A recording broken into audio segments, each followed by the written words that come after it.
Anyway, let's hear why won't women talk to me? Okay, let's see. Reacting to Kamala Harris choosing Tim Walz as a running mate from Joseph Robinette Rogan from yesterday. The Joe Rogan experience. If someone is going to inherit your soul, they don't want it bogged down with bad habits. Right. Yeah, well, they don't want it to be evil. They want it to have negative energy attached to it and the karma of killing a bunch of people. Right. Like, who wants Dick Cheney's soul?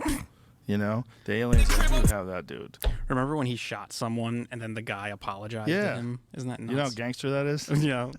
You shoot a guy in the face and the dude's like, yeah, I look like a bird. Don't worry about it. I look like a deer. Is there any way to you that we're not being gaslit like to hell by Kamala Harris? In what way? Like, wasn't she like a joke even among Democrats? Like 10 seconds ago? Like literally, like a day ago. Yep. And now it's like the country's rallying around. I know. Like, yeah. What? Yeah, it's because, and I will repeat this over and over again. And I said this over and over again. So did Edgar Mantum. There was a poll that came out in the New York Times. There was a poll that came out of the New York Times a couple months prior to the swap that happened, that showed that a generic no-name Democrat was outperforming Biden by 25 points. 25 points. Okay? I saw that and I said, wow, it sure seems to me like Americans don't hate Democratic policies. They just hate whoever the Democrats have put forward. Okay?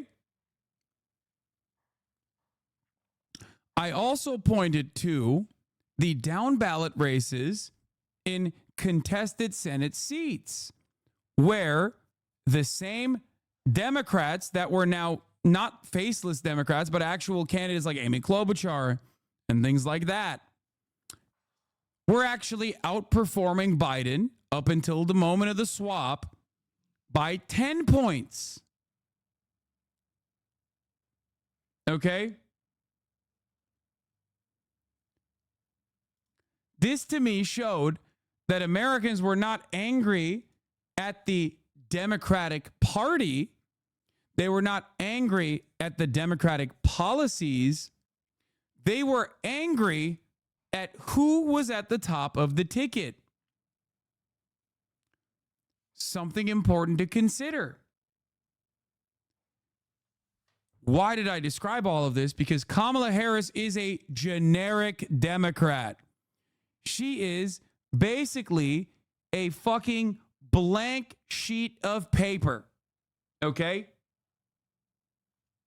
That's it. That's why there is so much momentum.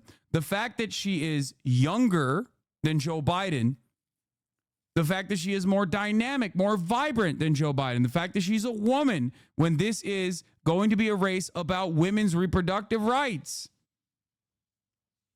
That's the reason why there's so much momentum. She is a generic Democrat through and through. Okay? How was she a blank sheet of paper when she was the VP? Because VPs, if picked to not outshine the P, like Kamala Harris was, are blank sheets of paper.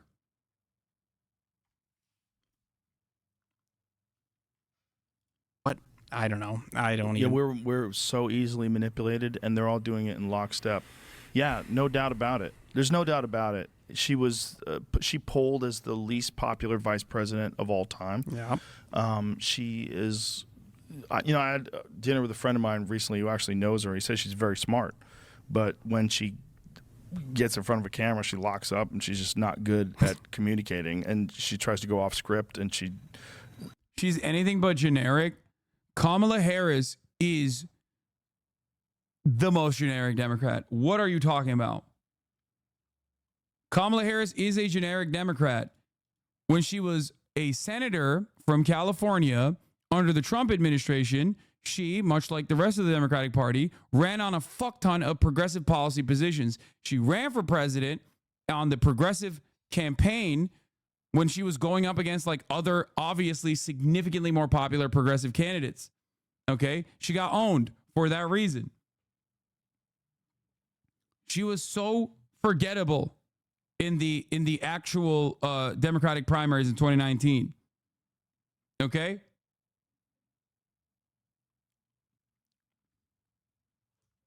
Policy-wise, she's just a Dem. That's it.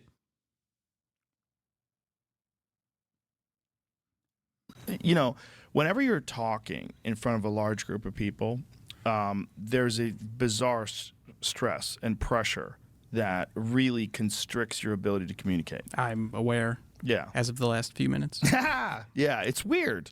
And this is just you and me, right? This is just you and me. And now imagine you and me, but we're in front of 15,000 people that are hanging on our every word, and you're kind of freeballing, and maybe you really haven't even done the research. Like someone's asking you how you're going to fix the economy, right? And then you have some well, the problem is everybody needs money because the bills, and we're working on that. Like what? Well, and that's so obvious when, with the passage of time is significant, and the significance of the passage of time is significant because of the passage of time. Exactly. Yeah. So that's someone who is basically like a kid in the 5th grade who's writing a book report, but they haven't read the book. That's every time I see her on camera, that's all I can think is that she's the kid who didn't do her homework. Right. Because she just has that vibe. Did you see the clip of her talking about how dare we wish Merry Christmas to people? No. Yeah, she does this bizarre rant about how we shouldn't be wishing Merry Christmas to anyone. Is this when she was a senator? I don't know. It's recent. It's recent. Yeah. Really? It's so strange that that was her. That's the only time I've seen her passionate about anything on camera. Come on, really? Yeah. I haven't seen that. Yeah, no, I've seen the one she was telling that people need to be woke. Everyone needs to be more woke. Oh, you should be more woke. You should figure out who's the wokest. And try to be the wokest, but you should, whatever, everyone should be more woke. And she's laughing. It's like, what the fuck? And when we all sing happy tunes and sing Merry Christmas and wish each other Merry Christmas, these children are not going to have a Merry Christmas. How dare we speak Merry Christmas? How dare we? Merry Christmas, everyone. Wait, what the fuck? Do they think that she's anti-Merry Christmas?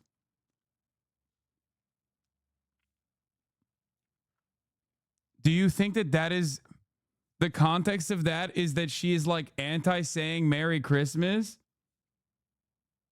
The speech was in response to a very recent mass shooting, if I recall correctly. Yeah. Bro, this is... Yeah, man, keep running the fucking war on Christmas narratives. Yeah, that's what the Democrats are running on. War on Christmas. So they found a clip ripped out of context and played it and took it as a fact.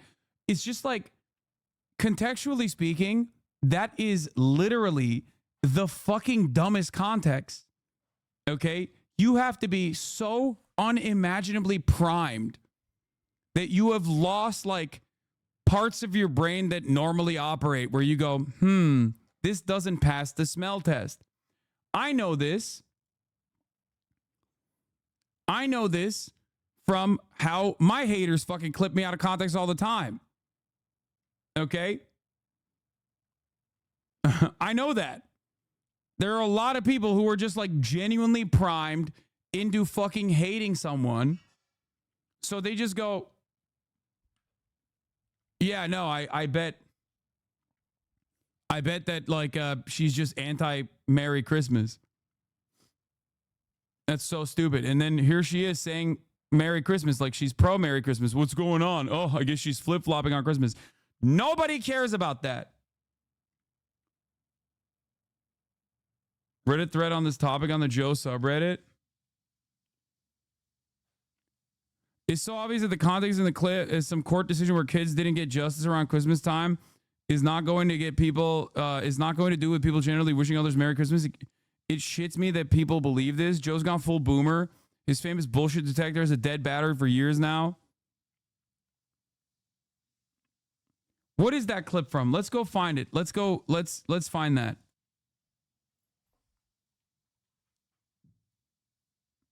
Trump falsely claimed Harris doesn't want anybody saying Merry Christmas. Former U.S. President Donald Trump made the claim at an August 3rd, 2024 rally. Trump told the crowd at an August 3rd rally, Harris, ready? 2 words are Merry Christmas. She doesn't want anybody saying Merry Christmas. Bro, first of all, it's August. Basically, the accusation less than 5 months from Christmas holiday was that Harris, while setting her sights on the White House, did not want anyone saying Merry Christmas. However, this broad claim was both false and nothing more than a lament or latest chapter in what has become known as a war on Christmas, a familiar theme of seemingly imaginary persecution promoted at past Trump rallies.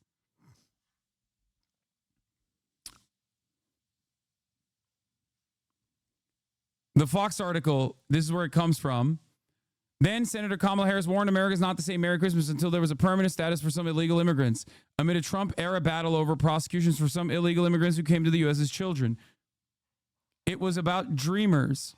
According to NBC News, article linked in the Fox News story and photo posted on NBC Latino X account, the video showed Harris speaking at a news conference for the DREAM Act rally at the United Methodist Building near the U.S. Capitol.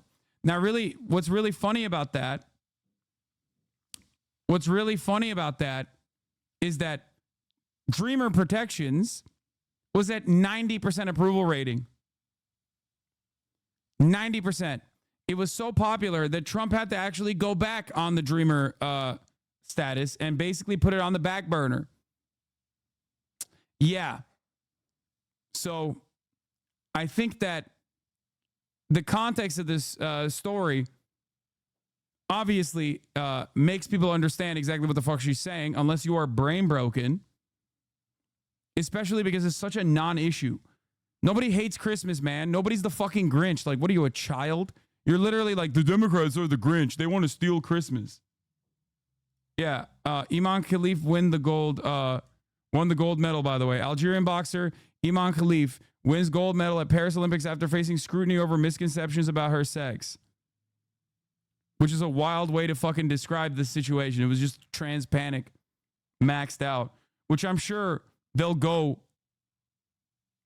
They'll probably fucking go even nuttier now. Shitstorm incoming. Don't you love it? Don't you love it when we're just like at the mercy of some of the most insane people?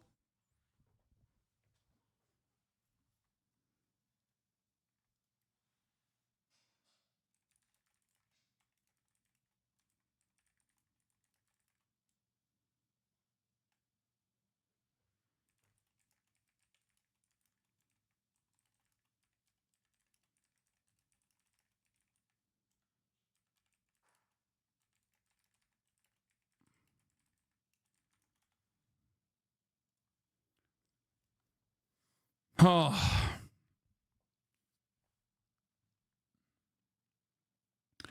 Why isn't the Olympic institution defending her? They have. What do you mean?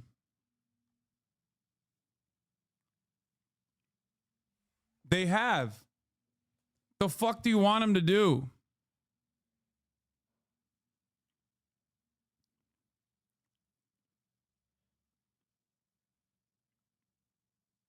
Hi, I'm YouTube and I love engagement. These right-wing trolls are great for the numbers. Exactly. Bro, her opponent came out and apologized for leaning into the trans panic shit, but it doesn't even fucking matter. Okay? It doesn't matter.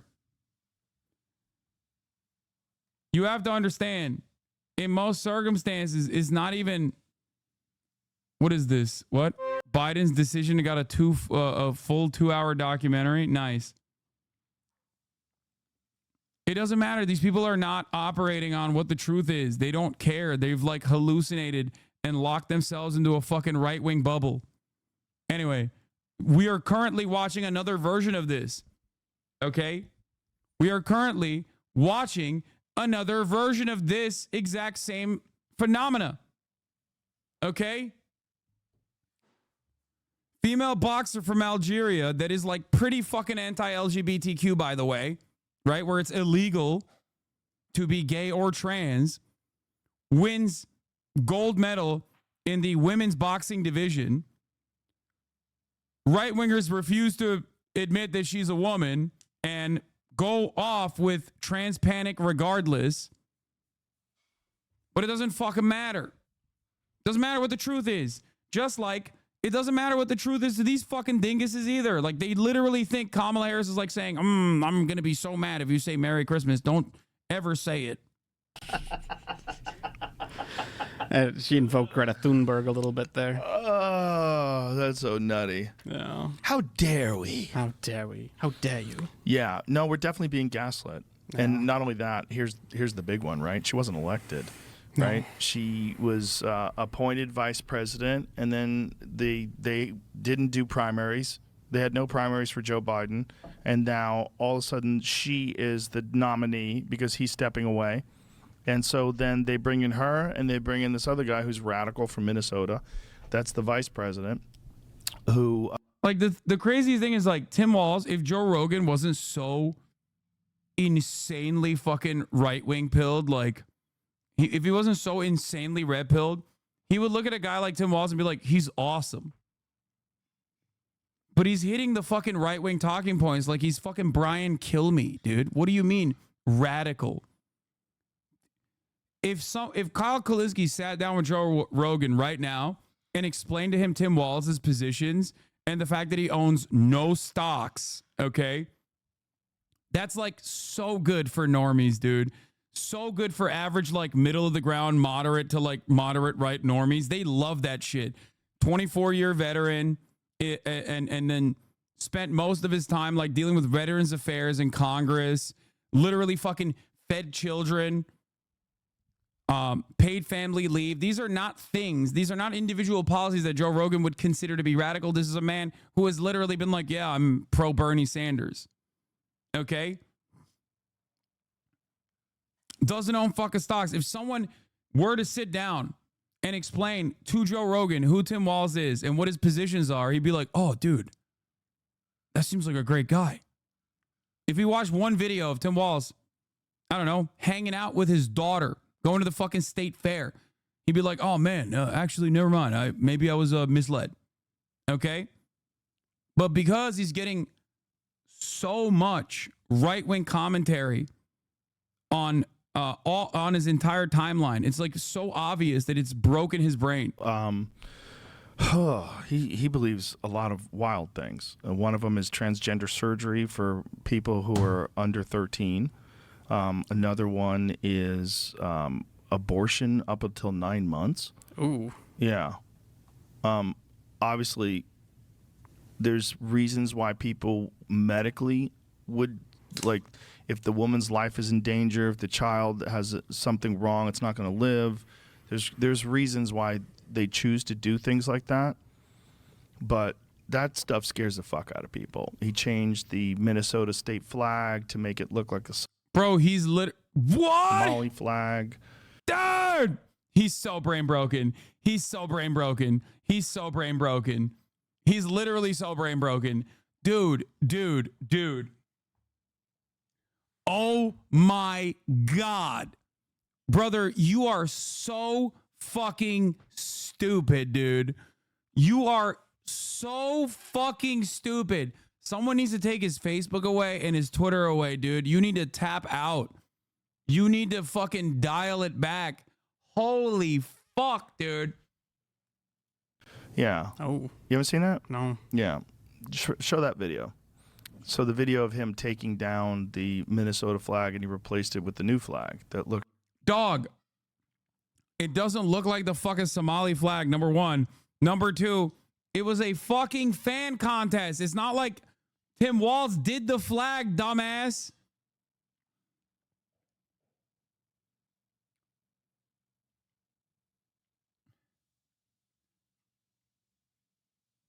Looks a lot like the Somali flag. Wow. Minnesota has a huge population of Somalis in it. Well, isn't what's her face? Yes. Yeah. What's her face? Yeah. Ilhan Omar. Yeah. Oh. But there's a video of him doing it. I'm seeing false claims. Man. Well, okay, well, let's see the video. Jamie, shut the fuck up, Jamie. Let me do my thing. Hey, Jamie, I'm in the pocket. Okay, I'm going ultra instinct. Okay, I'm doing right wing memes. Shut the fuck up, Jamie. Talking about some shit in the background. But they did change the Jamie, shut your bitch ass up. Minnesota state flag, correct? Sometimes the false. Yeah, that's the problem with like fact checkers. Some of these fact checkers are completely full of shit. Like you're just trying to debunk something, especially now when there's No, yeah, you're right. Fact checkers are full of shit because they said that it was a fan contest, which it was, that the people voted on, which was the truth. That all of that stuff is actually fake. What's real is he's secretly a Somali man. Yeah. Yeah, no, Tim Walz, dude from fucking like Nebraska or whatever, farmhand growing up, football coach, teacher, 24-year veteran. He's actually a secret Somali. Oh my God! Wait until this motherfucker finds out that he speaks Mandarin. Oh my Lord! Wait until this dude finds out Tim Walz speaks Mandarin. Holy shit! all this scrutiny being paid attention to what this guy's done. Yeah. What have you? What's the false stuff, Jamie? It's not the flag itself, correct? Yeah, I typed in. I was just trying to even get to it. A whole bunch of stories are popping up. I'll just show you this. Like, no, he didn't give him a Somali flag. No, he didn't change it to resemble Somali. False Somali. But state what does flag. it look? Okay, but what does it look like now? That's what I was trying to get to. Okay, on the left is Somali flag. At least Joe Rogan gives us cognitive dissonance in real time once again, dude. He has so many of these moments. There's going to be like an 8-hour long compilation of Joe Rogan facing normal facts and just being like, well, I didn't know. Why does it lie? On the right is the Minnesota state flag. Okay, same color as Somali flag, a white star, a different white star in it. It's not the same color and it's not the same flag. It is so insane, dude. The account that you are posting, the account that you are taking into consideration is Andrew Torba, the Nazi who owns the Nazi platform Gab. You are not trusting your intuition. You're not trusting your own maybe personal critical thinking skills or whatever remains in that fucking ape head of yours. And you are instead trusting Andrew fucking Torba, the Nazi who owns Gab, the Nazi website for Nazi pedophiles. Oh my God. Holy shit, dude. What the fuck? Like the Somali Full brainlet, dude. flag, very different than the original Minnesota flag. And there's the video down below that. That's when he changes it out. So he takes out the Minnesota state flag. Oh, hold on a second. Wait a minute. Turn the volume up, please, so you hear him say that. All right, ready. Whoa, wait a minute. So he gets the flag, picks it up, moves it out of the way, and replaces it. Look at this. We, as a society, we're not equipped to deal with the internet. Every single person, we as a society are not equipped with the to deal with the democratization of information dissemination.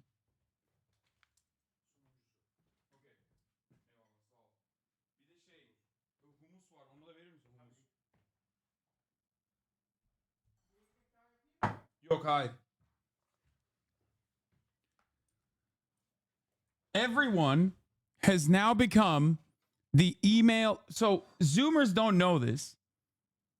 And Generation Alpha, if you're in here, you don't know this thing that when we were growing up, our parents used to believe. It was called email chains. So, okay. Chain letters, email chains. Back then, they would do like these crazy, like email this to 10 people or else like you're going to be cursed or whatever, right? If you don't send this to like 10 other people, if you don't send this email to like 10 other people, you'll be cursed for life. And our parents and our grandparents believed that shit, right? They did. They were scared. But luckily, there was not a broad network that actually connected all of those people who believe in that kind of stuff so that they could all get together and collectively go, no, it is real. The email chain stuff that I saw is real. Okay? But now with the internet, you're on Facebook and they fucking believe that shit.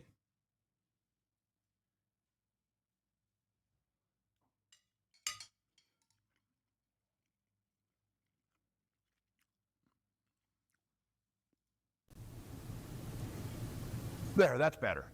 Is it? Why is that better? I don't know. Why do you care what the flag looks like, first of all? And why do you get to change the flag? How crazy is that the governor gets to change the flag? Like, who else is involved in that decision to change the flag? Is that what happened? I don't know. Usually it's a big event. They let people pick, there's Right. No, we voting have a on it, bunch of pick people on it. that's a high population of Somalis in your state. I would imagine they would want to try to get that flag a little closer to home. Yeah. The worst incident of fact checking was the quid pro quo Joe clip, where Biden brags about. Oh, I guess we're moving on.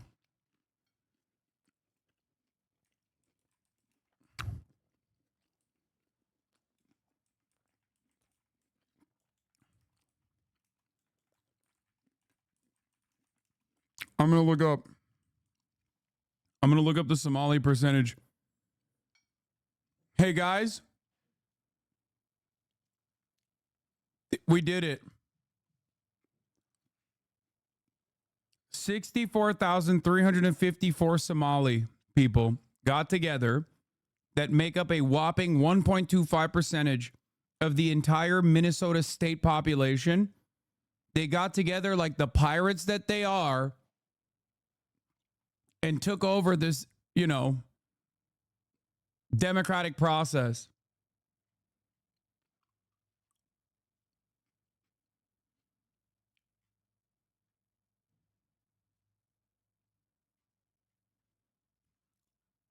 Joe Rogan, if you have been watching him over the course of many, many years like I have, is a in real time example of what happens to your brain when you watch and read too much right-wing garbage.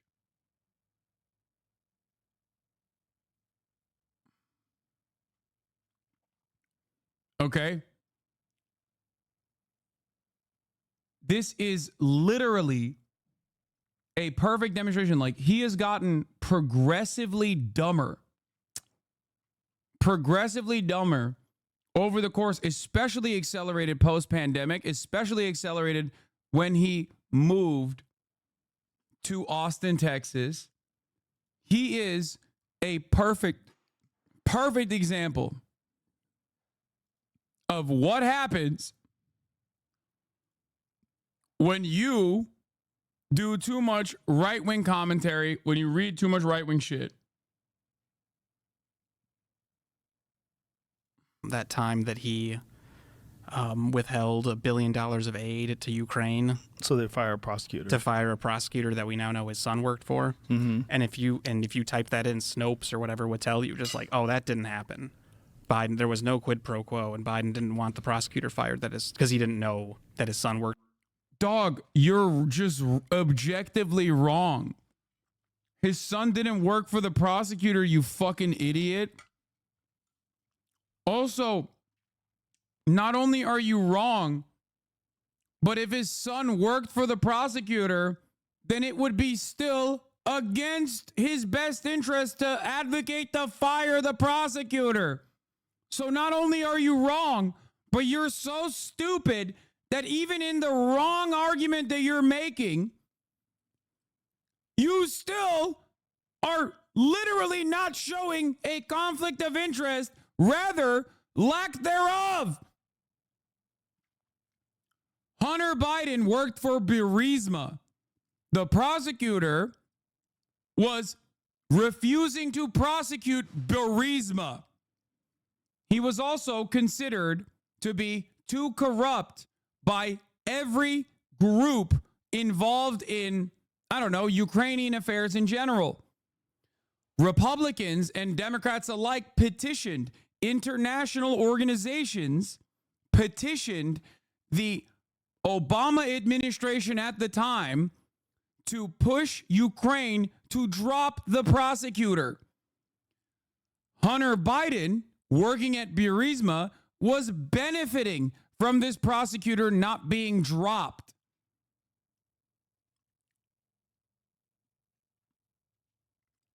Those are the facts.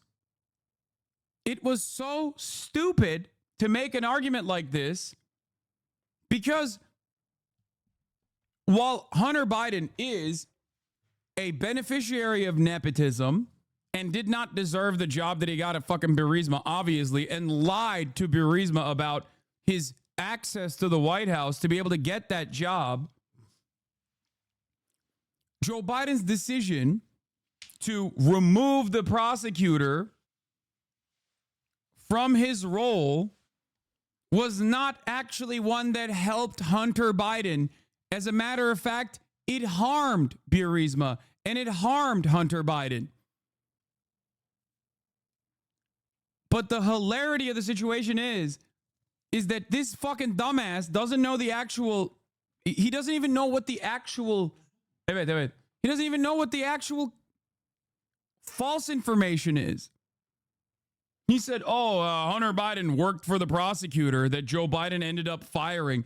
That doesn't make sense, dumbass. Then that means Joe Biden worked against Hunter Biden even in the fucking false narrative that you're trying to present.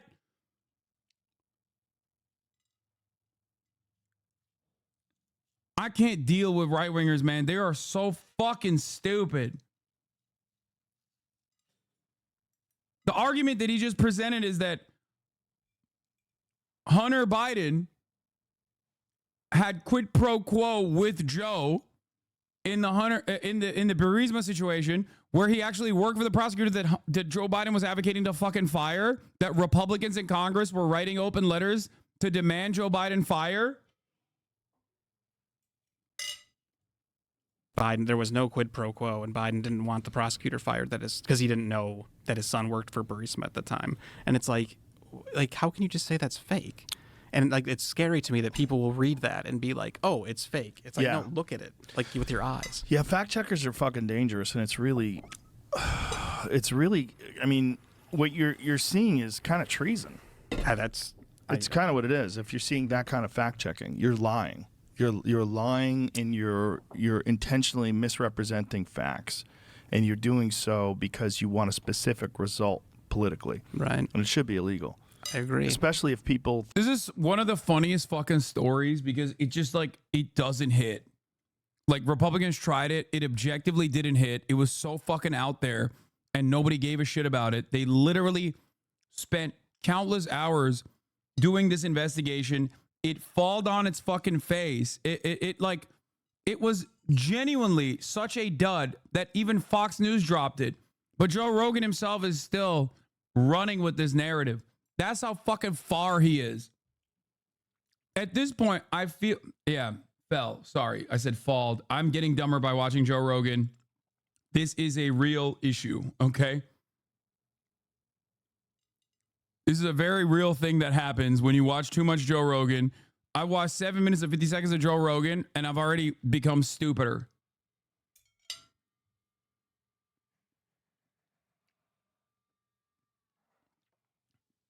Dude.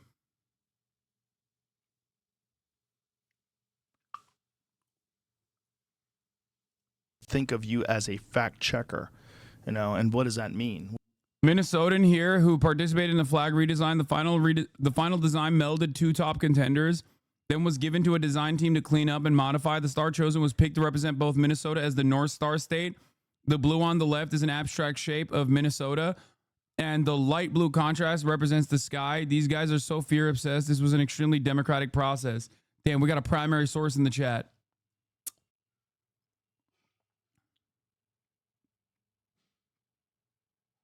What? Prosecutor was going to investigate Burisma. Brandon withheld $1 billion to Poroshenko unless he dropped that prosecutor. You don't have the facts on this case. Stop defending the Biden crime syndicate.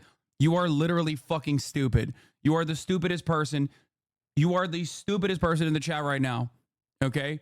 No, the prosecutor was not investigating Burisma. The prosecutor was withholding his investigation on Burisma. The prosecutor was also withholding a bunch of other investigations that the UK wanted him to move on so they could seize the assets of certain people that he was supposed to prosecute.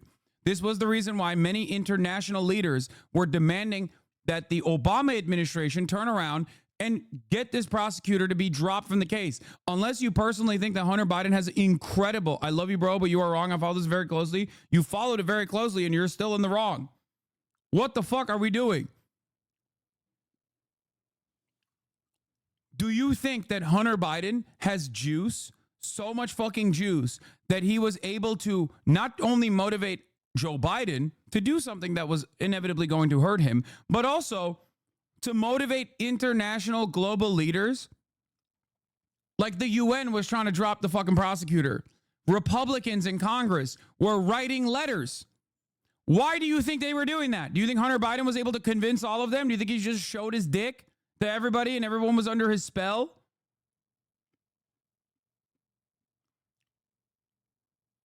Hunter Biden's got aura like that. Joe protected Hunter. He did so with the laptop too. Oh my God.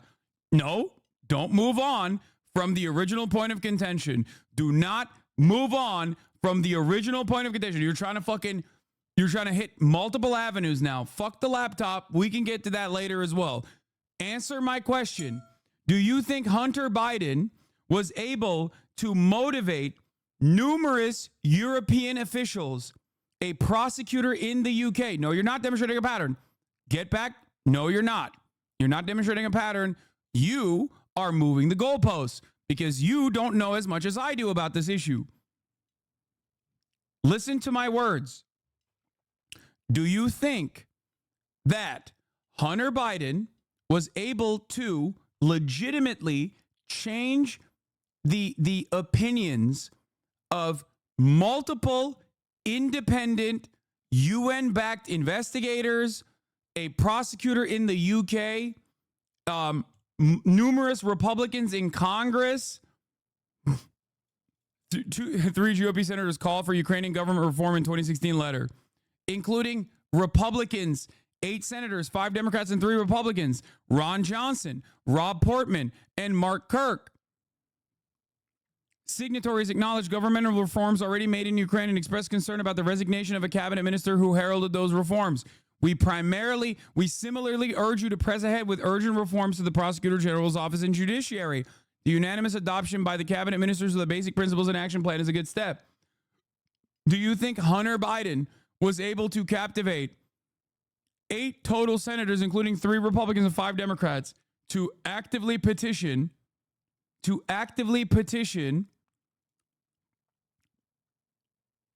the American government at the time to get this prosecutor off?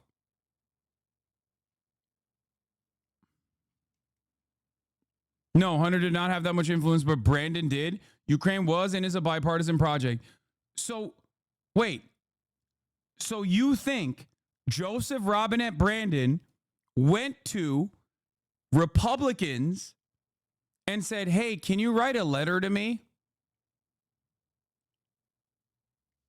And the Republicans were like, yeah, we'll do it, sir. Republicans that are still in office, by the way, at the time of this article. I don't know if they're still in office, all of them, but like Joe Biden was like, hey, can you please write me a letter demanding that I drop this prosecutor so that I can do this without looking like I'm corrupt and trying to save my son, even though dropping this prosecutor actually harms my son because the prosecutor is refusing to follow through on a Burisma investigation that's been active for a while?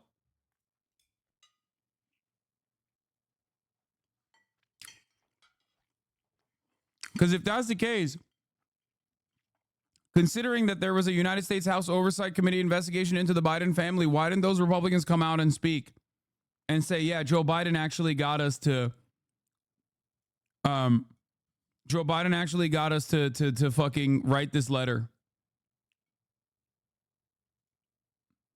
I missed the chatter. Where is he at? Guys, Joe Biden sucks. Okay? You don't have to do all of this shit. Yes, he asked 50 directors or whatever the security community to write a letter to the laptop. No, we're not talking about the laptop. We're not talking about the laptop. You haven't been able to provide any counter sources. This conversation is not about the laptop. This conversation is about Hunter Biden and Burisma. Stop running away and moving the fucking goalposts. Get back to my question. Don't do this. You know exactly what's going on right now. Stop frantically Google searching and admit that you're fucking maybe not as knowledgeable.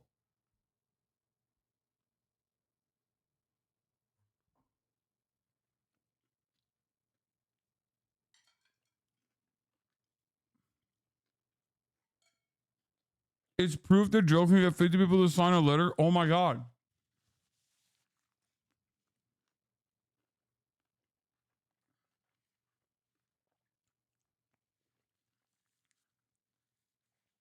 You have provided zero evidence as to how Joe Biden got Republican senators to write a letter demanding that the Obama administration drop the prosecutor in Ukraine.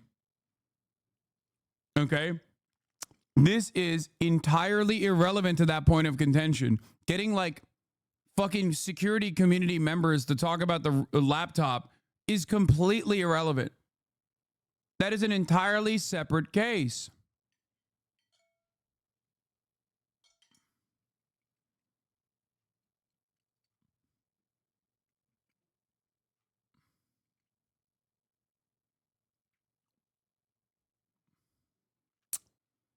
So it's a good thing that those Republican senators didn't come out and blow the whistle on Joe, asking them to write a letter.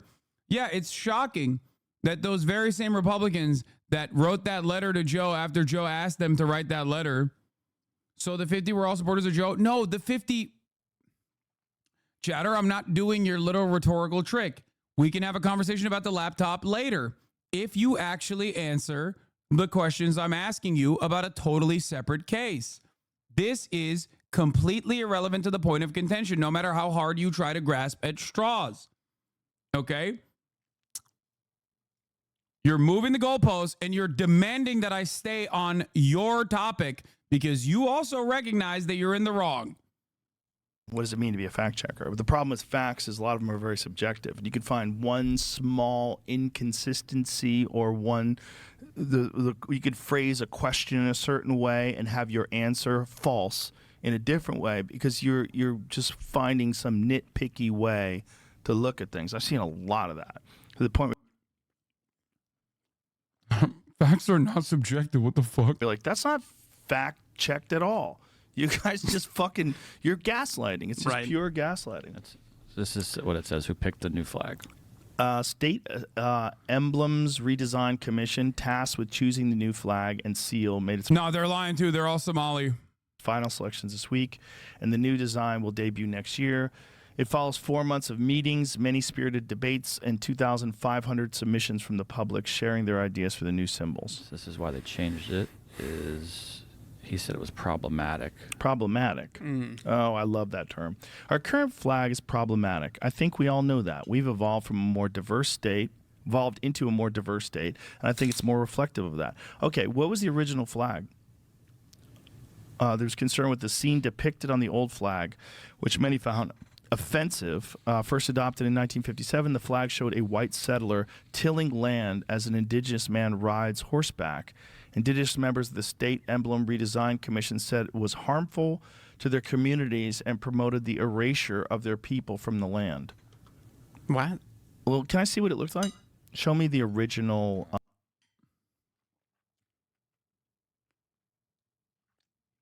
It's crazy because the person quoted in that article is Lieutenant Governor Peggy Flanagan.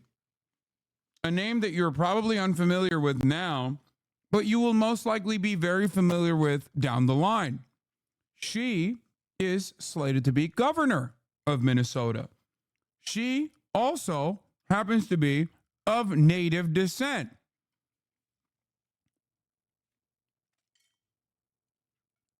There's probably, there's probably some reason for her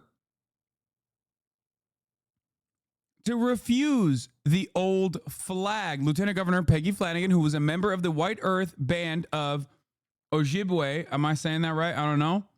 Refused to use the old flag.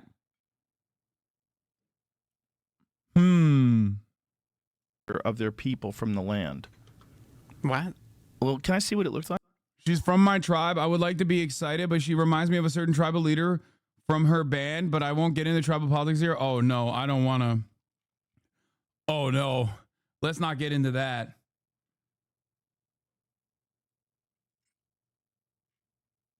No, a real native, not like Elizabeth Warren, like an actual native. Like, show me the original, just get a photo of the original Minnesota flag. Tribal politics are as follows.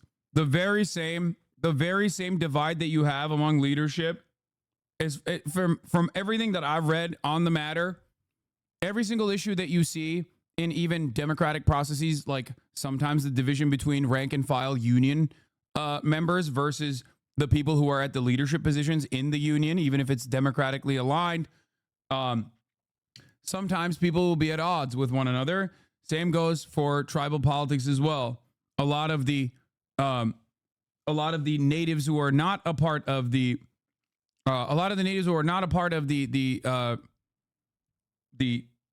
structure or in positions of power within tribes will sometimes have will sometimes be at odds with those who are in leadership positions.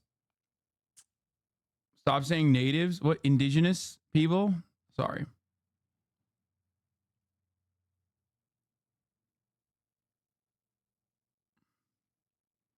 I'm trying to get my band to adopt unions, and all I would say is an uphill battle.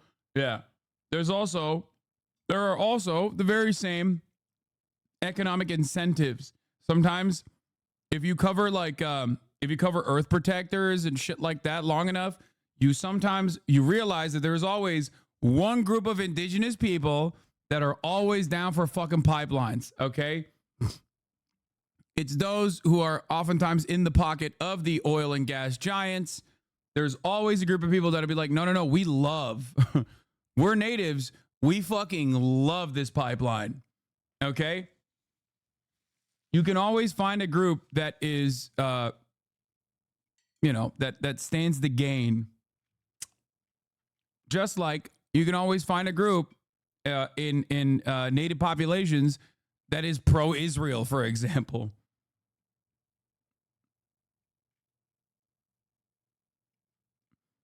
As a member of the Cherokee Nation, I give you the N-word pass. Okay, chill.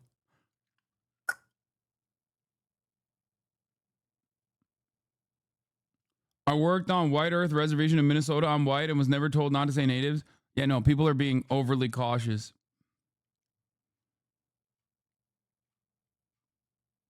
Some extremely online indigenous people are also, also overly cautious. So if people's only interaction with like indigenous people are online, they sometimes maybe hear from like influencers and whatnot and then think like that certain things are not allowed or appropriate.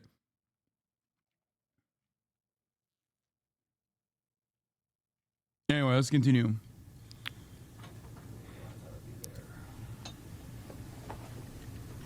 Okay, click on that. Let's see what it looked like. Okay. So there's a Native American on horseback. I see it though. And then there's a farmer tilling the land, a Native American on horseback. Is that problematic because Native Americans didn't really ride horses and people didn't really till the land? Like, I don't understand what... There's a big controversy about that, actually. Yeah? Whether or not how long horses have been in North America. Well, horses originated in North America. What? Yeah, horses originated in North America, including zebras. All of them originated in North America. Then they were wiped out, and they had been introduced into Asia and Africa and all these other continents, and then reintroduced back to America. Right. I meant like when people rode them. Correct. Right. So a lot of people are saying that First Nations peoples had horses for a lot longer than Europeans had been in America. It's certainly possible. There's certainly different segments, different North American tribes that were much better, including right here where we are, the Comanche. Mm-hmm. The Comanche were notoriously good at raising horses, and it was part of how fierce they were. They had so many horses. And they rode them so well, and they could ride sideways and shoot arrows underneath the horse's neck. But I don't know why that's so problematic. You got to replace it with something that looks a whole lot like a Somali flag. Yeah. The idea does. Right. I like that he could have just read the article, which features the Indigenous Lieutenant Governor of the state. And I suspect probably mentions why it is considered, annoying and problematic and shitty. Might have something to do with genocide. I'm going to go out on a limb and assume that it has something to do with genocide, because that is what happened. So I didn't read the article, right? But like immediately, my first inclination is it might have something to do with genocide.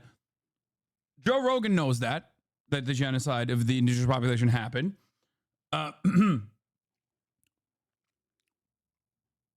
But instead of doing that, he was like, "What's problematic about it? That Indians are riding horses?" like that's what do you mean? Like, you can ask that question and then follow that up by getting an answer. Why did you just ask that question in a rhetorical manner only to just like make a joke about it and move on?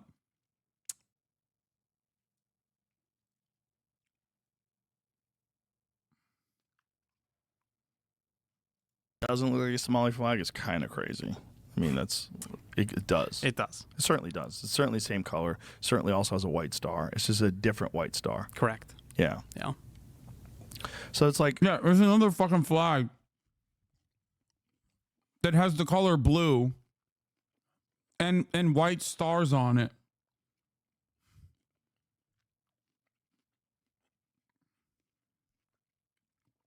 That's insane. I can't do this anymore. the flag doesn't bother. No, not Somalia, the United States of America, or the state that he's currently in, Texas, I mean that much. If the Israel. So many fucking flags have that. people in Minnesota like it, like who cares? It's just a star and some colors. The real problem is when you hear discussions of things that are like openly Marxist philosophies, when you hear talk about equal outcomes and and not just equal opportunity, but that we all need to arrive at the same place, equal outcome talk. There's only one way they can do that, and it's by What is it called? Vexillology? An inherently Marxist fascination.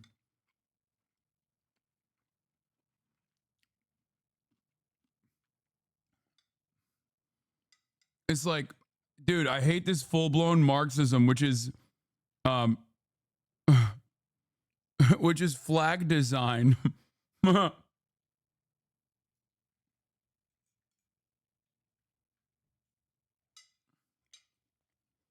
forcing you. Well, it's by everyone having nothing. Yeah. That's the only way to have things totally equal. Hell yeah. Because you Exactly. can't have everyone have everything. That's impossible. Right.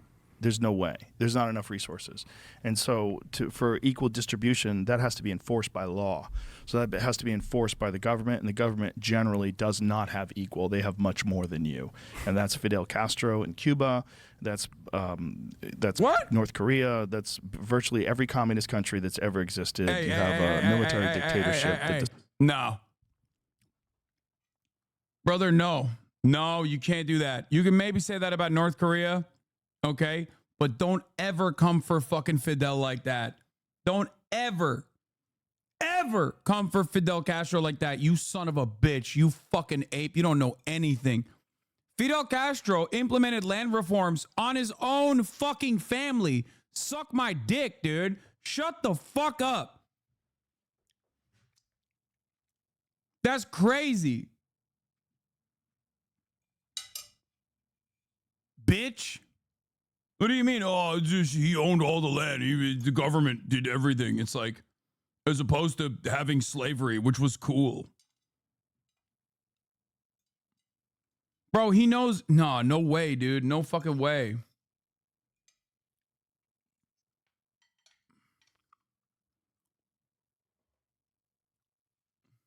Decides what you can and can't do with your time, and all under the guise of making it better for everyone. And that's exactly what they did to North Korea when they took over people's farms. They said, Google that old image.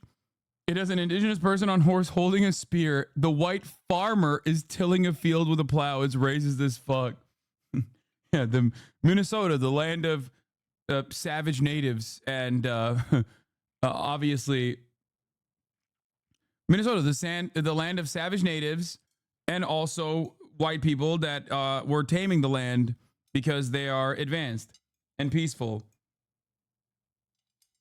Tame the land and the natives.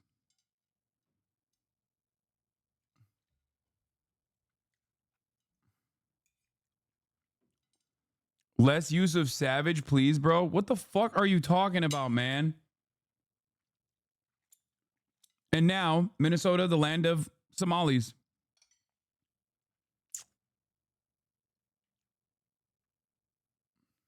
said, we're going to take over the farm so that everybody has food. Yeah. Probably better if you don't call us savage. Bro, do you think I'm... Oh my God. Oh my God. Chatters, shut the fuck up. I'm saying the depiction of natives there is to imply savagery, a racist trope against the indigenous population. That is why I am saying that. I can't believe how much time we spent on this fucking one Joe Rogan video. I'm losing my mind. We're going to move on. Starving. Right. And the government has all the food. And if you kill a cow, they'll kill you. Yeah, it's nuts. It's nuts that people don't learn from history, and it's nuts that people who subscribe to this leftist ideology have this very distorted version of humans and how capitalism works and what's the benefits of it. I think there's a lot of parts of progressive ideology and philosophy that could be applied to society to make things better. I think if we funded more things the same way we fund the fire department, the police force, these are kind of socialist things, right? Everybody gets access to the fire department. Right. It's a part of being in the community. We all pay for it. Education is that way, but it should be much more funded, right? It should be much more prestigious, much better trained teachers, a more esteemed position. Watch out, bro. You kind of sound Somali right now. You know what I mean? You're sounding real Somali with this attitude. Like fucking, what are you, Tim Walz? Talking about funding education and shit. Hey, yo, chill, Joe. That's radical DEI, socialist, Marxist, Somali politics right now that you're broaching on. I feel the same way about law enforcement. They should be much more respected, much better trained. Much more respected. Put much more respected. resources into that and have them be integral and a part of the community and for the safety of the community. Not the bad guys who come in to pull you over because you rolled through a fucking stoplight. You know, that kind of shit. Right. And I think the problem is these people that have this idea of equal outcome, this is the worst version of all these leftist ideologies. The worst version is open borders, everybody should have everything, and then equal distribution of it. And then what always comes with that is they unarm the citizens. And if they don't unarm the citizens, you can't get away with any of this stuff. But as soon as you have no one has guns other than the police, everybody is forced to comply. What is he talking about, bro?